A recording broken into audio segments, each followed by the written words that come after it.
ይህ ባህል ተቋሙ ባለፉት 75 ዓመታት የኢትዮጵያን አንደኛውን ጫፍ እስከ ሌላኛው ጫፍ ለማገናኘት ያከናወናቸውን በርካታ የመንገድ ግንባታ ስራዎች የምንዘክርበት አጋጣሚ ብቻ አይደለም። ይልቁንም ሀገራዊ ራዕያችንን ለማድረግና የተጀመሩ የልማት ምዕራፎችን አጠናክረን ለማስቀጠል ቃል የምንገባበት ቀን ነው።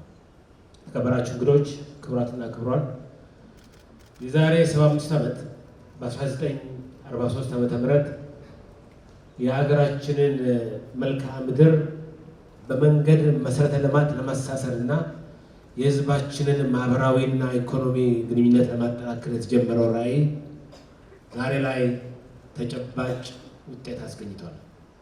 የኢትዮጵያ መንገዶች አስተዳደር በእነዚህ ረጅም ዓመታት ያጋጠሙትን ፈታኝ ውጣ ውረዶች በጽናት በመቋቋም ለሀገራችን ሁለንተናዊ እድገት መሰረት ሲጥል ቆይቷል። በመላው ሀገሪቱ የተገነቡት መንገዶችና ድልድዮች የዚህ ጥረት ቋሚ ህያው ምስክሮች ናቸው። እነዚህ ፕሮጀክቶች የተቋሙ መሪዎችና ባለሙያዎች የልፋት ውጤትና ቁርጠኝነት ተጨባጭ ምስክሮች ናቸው። በተለይም መንግስት የጀመረው የማክሮ ኢኮኖሚ ማሻሻያ በመንገድ መሰረተ ልማት ኢንቨስትመንትና በመንገድ አውታሮች መስፋፋት ረገድ ትልቅ እመርታ እንዲፈጠር አድርጓል። መንግስት ለዘመናዊ የመንገድ መሰረተ ልማት የሰጠው ከፍተኛ ትኩረትና ያደረገው የበጀት ድልድል የህዝባችን የኑሮ ሁኔታ ለማሻሻል፣ ማህበራዊና ኢኮኖሚ መስተጋብርን ለማጠናከር እንዲሁም የግሉን ዘርፍ አስተዋጽኦ ለማጎልበት አስችሏል።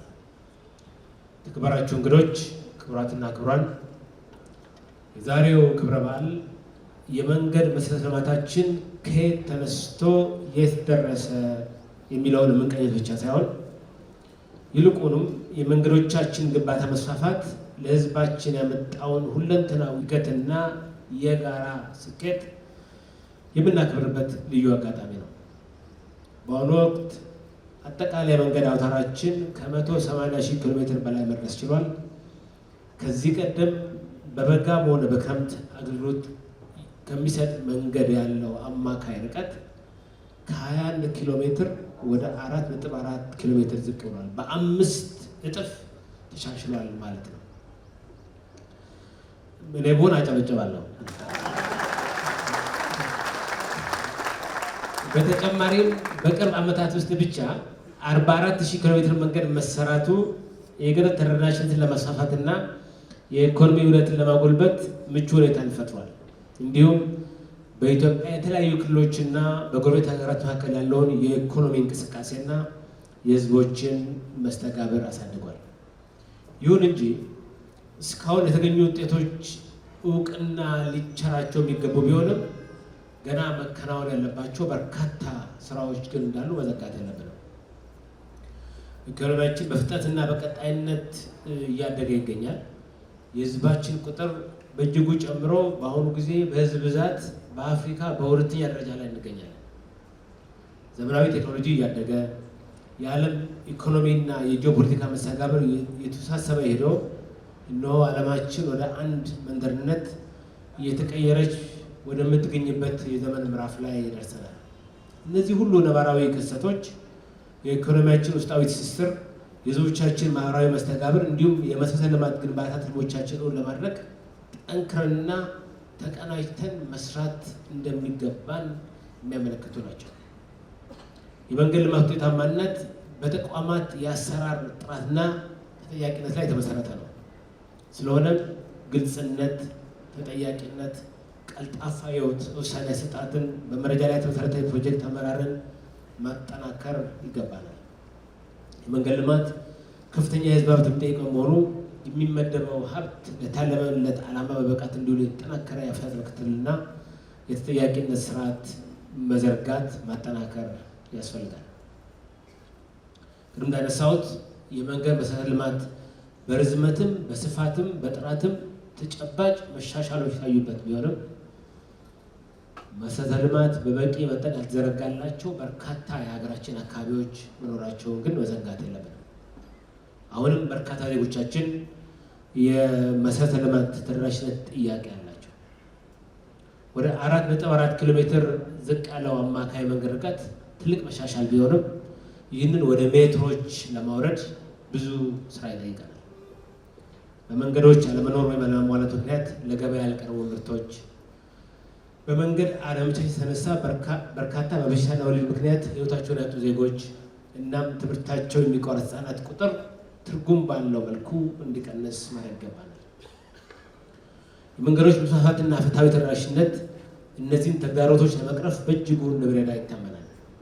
ስለዚህም እነዚህን ኢኮኖሚያዊና ማህበራዊ ስምረቶቻችንን በጋራና በተባበረ ጥረት ለመጠገንና ሁሉም ተጠቃሚ የሚሆንበትን ኢኮኖሚያዊና ማህበራዊ አውድ ለመፍጠር የኢትዮጵያ መንገዶች አስተዳደርና ሰራተኞች በሙሉ ጉዳዩ ከሚመለከታቸው ጋር በመቀናጀት የበኩላቸውን ኃላፊነት እንዲወጡ በዚህ አጋጣሚ ጥሬን ማስተላለፍ ፈልጋለሁ። ይህ አንጋፋ ተቋም ባለፉት 75 ዓመታት የተመዘገባቸው ድሎች ስናወሳ ዋና ትኩረታችን በቀጣዩ የእድገት ምዕራፉ ላይ መሆን ይኖርበታል። በቀጣይ የልማት ዘመን የሚጠይቀን አዳዲስ መንገዶችን መገንባት ብቻ ሳይሆን ያሉትን የመንገድ መሰረተ ልማቶች በተቀናጀ የንብረት ስታንዳርድ ስርዓት መጠበቅና እድሜያቸውን ማራዘም ነው። የመንገድ ጥገና ከችግር በኋላ ከሚደረግ ምላሽ ወደ ቅድመ ጥገናና አስተዳደር ማሸጋገር የግድ ይለናል። ከዚህ አኳያም የኢትዮጵያ መንገዶች አስተዳደር በዘመናዊ የቴክኖሎጂ አሰራሮች እና ስርዓት በመታገዝ በመላ ሀገሪቱ የሚካሄዱ የመንገዶች ግንባታና የጥገና ስራዎችን አጠናክሮ መቀጠል፣ የመንገድ መሰረተ ልማትና እድገትን ቀጣይነት ለማረጋገጥ የሀገር ውስጥ ኮንትራክተሮችን አቅም መገንባት፣ የአካባቢ ጥበቃና የአየር ንብረት ለውጥን ያገናዘበ ግንባታ ማካሄድና የሰው ኃይል ክህሎትን ማሳደግ ይጠበቅበታል። የኢትዮጵያ መንገዶች አስተዳደር 75 ዓመት ሆነው። ይሄ በየትኛውም መለኪያ ትልቅ ማይልስቶን ነው። ምናልባትም ኢትዮጵያን አየር መንገድ ከመሳሰሉ ተቋማት ውጭ በዚህ ደረጃ እድሜውን በኩራት የሚጠራ ተቋም ብዙ የለም። ብሔራዊ ባንክን እንኳን እንበልጣለን እያለ ነበር መሐመድ ቅድም። ብሔራዊ ባንክም ከመንገዶች በኋላ ነው የተቋቋመው። ይሄ ትልቅ አቅም ያለው ስርዓት ያለው ተቋም ነው።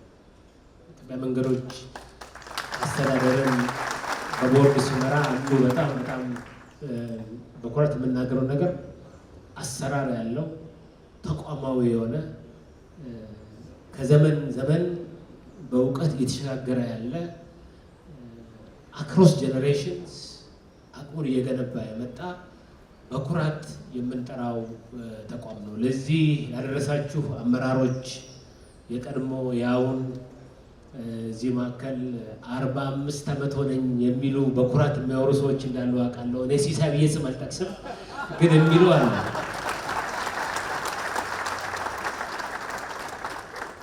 አበበ ባልቻ ለካ ተዋናይ እውቅ የጥበብ ሰው ብቻ ሳይሆኑ የመንገድ ባለሙያም እንደነበሩ ዛሬ ነው የምሰማው። እንዲህ አይነት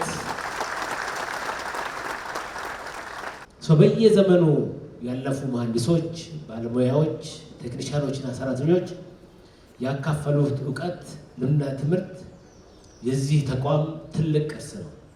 ይህንን የተከማቸው እውቀት በማስቀመጥ ከአንድ ትውልድ በሚቀጥለው ማስተላለፍና ወጣት ባለሙያዎችን በማብቃት የተቋሙን 75 ዓመታት ትሩፋት ለቀጣዩ ትውልድ ማስረከብ ብቻ ሳይሆን ሌላ ክሪቲካል ማይልስቶን የሚቀጥሉት 25፣ 50፣ 75 ዓመታት ለማሳካት ተግተን መስራት ይጠበቅብናል። ስለዚህ አደራ ማለት ፈልጋለሁ። በመጨረሻ ያለፈው የኢትዮጵያ መንገዶች አስተዳደር ጉዞ የተሳካ እንዲሆን ሌት ተቀን ለደከማቸው የተቋሙ አመራሮችና ሰራተኞች እንዲሁም በቴክኒክ በፋይናንስና በእውቀት ሽግግር አብራችሁን ለቆማችሁ our development partners for your generous continued support. We really like to thank you. And finally, የኢትዮጵያውያንና የውጭ ሀገር ኮንትራክተሮች የተቋሙ አጋር በመሆን ለሰራችሁት ስራ ከልቤ ማመስገን እፈልጋለሁ። በድጋሚ ለኢትዮጵያ መንገዶች አስተዳደር 75ኛ ዓመት የአልማዝ ኢዮቤልዩ በዓል እንኳን አደረሰን ማለት እፈልጋለሁ። አመሰግናለሁ።